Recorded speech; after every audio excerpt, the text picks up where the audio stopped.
అందరికి hi friends. ఇవాళ నేను వంకాయ కర్రీ వండుతున్నా. వీడియో చూడండి ఫ్రెండ్స్.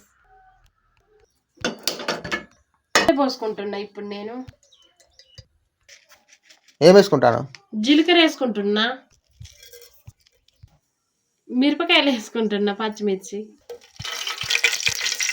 ఈరోజు కూర సూపర్ వండుతా ఫ్రెండ్స్. తింటే టేస్ట్ ఉంటుంది మంచిగా. పచ్చిమిర్చి ఉల్లిగడ్డలు వేసుకుంటున్నా ఫ్రెండ్స్.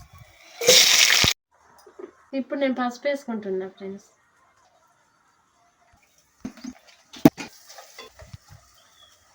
ఉల్లిగడ్డ వక్కలు, పచ్చిమిర్చి నూనెలో వేగినాయి కదా ఫ్రెండ్స్.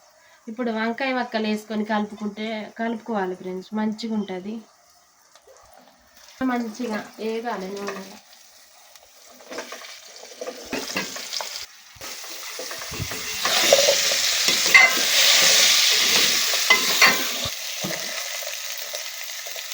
ఇప్పుడు పళ్ళెం పెట్టుకుంటున్నా. నిఖిల్ కనపడినట్టు యాక్టింగ్ చేద్దాం. నిఖిల్ ఏం చేస్తాడు చూద్దాం. నిఖిల్ ఎడిపోయింది, కనబడతలేడు. నిఖిల్కు అప్పటికి పుచ్చకాయ కొనాలి. నిఖిల్ ఏడు.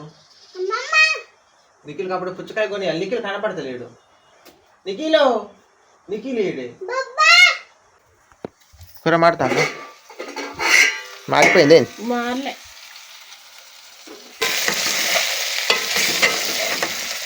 టమాటాలు వేసుకుంటున్నా ఫ్రెండ్స్. ఇప్పుడు నేను కూర మాత్రం మంచిగా చేయి. ఆకలి అయితే ఫుల్గా అవుతుంది.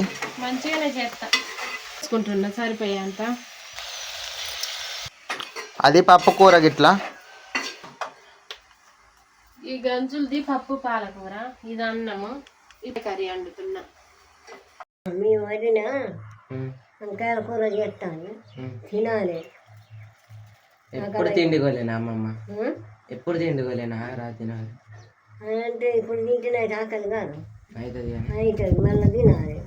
మళ్ళీ తింటే రంగారంగా తింటా అంటేనే మంచిగా ఉంటాయి, బలం ఉంటాయి. లేకుంటే దమ్ము కొట్టరా? కొడుతుంది. మరి తినాలంటాం. కూర అయిందానే? కూర అవుతుంది. ఇప్పుడే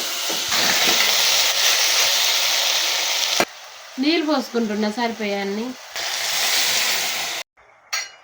కూర అయి చూసేది ఎట్లున్నదో. ఇంత తొందరగా అయిపోయిందా? చూద్దాం. మెచ్చుకున్నదంట. మంచిగా అన్నది. తింటే మంచిగా ఉంటుంది. అన్నం మీద వేసుకొని. కూర ఎట్లా అనిపిస్తుంది? ఇక కూర మంచిగా ఉంటుంది. కూరకి ఏమైంది, చక్కగా ఉన్నది. పులుసు మామూలుగా చేసిన సరిపోవద్దు. స్నానం